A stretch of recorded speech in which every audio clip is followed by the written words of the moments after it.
Yeah, so my personal theory with the Borderlands movie is that a lot of this is going to tie into Borderlands 4, like 100%. There's like almost no doubt in my mind now. They posted this photo of the IMAX poster, and it's just super bizarre. Like, they've got the vault positioned right in front of Elpis, and I really think this is going to have some kind of significance. Now, I don't know what kind of significance, whether or not this is a callback to Borderlands 3 significance, or if it's some kind of significance going into Borderlands 4, but it is really weird that it's positioned right in front of the moon like that. Assuming that is the moon, it'd be pretty weird if it wasn't, but it's fair to say that that's most likely the moon. They could be going with the whole the moon is the key thing as well. If that vault is on Pandora, you see it's on the rock there, and then the moon is right in front of it with the hole there. It could be that they're doing the whole moon is the key thing. I don't think that's the case, but, you know, I know this sounds like a crazy theory, but Randy Pitchford has been so hands-on with the Borderlands movie that it almost seems impossible that this isn't a case of, like, having some kind of tie-in to the franchise. It could not be Borderlands 4 at all. This could be completely different and be something for, like, a future game, a future comic, anything.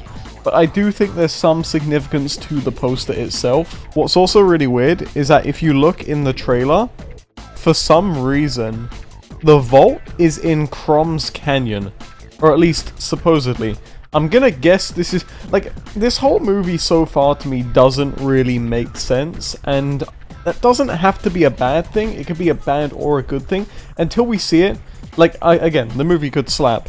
But the vault being randomly placed in Crom's Canyon is just so bizarre to me. And the reason why I say it's Crom's Canyon is because later on in the trailer, the vault is like materializing. And like, look who's here. It's Crom just chilling with the vault hunters. So it's like, are they friends now? Like, this doesn't make a lot of sense to me. So that's why when I say, chat, that like, when I look at this poster and the vault is positioned in front of Elpis, it really makes me wonder what the deal is. And additionally, I do think that Crom is going to be a big red herring in the movie.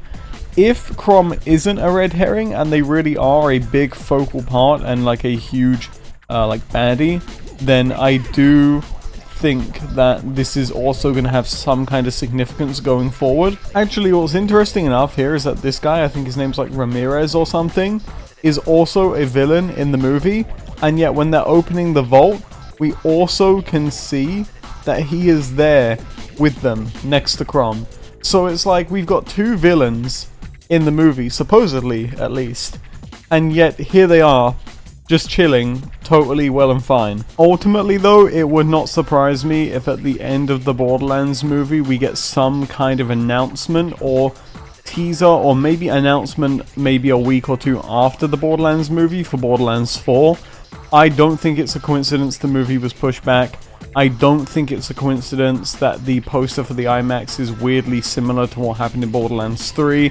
And I definitely don't think it's a coincidence that there's heavily featured characters from Borderlands 1.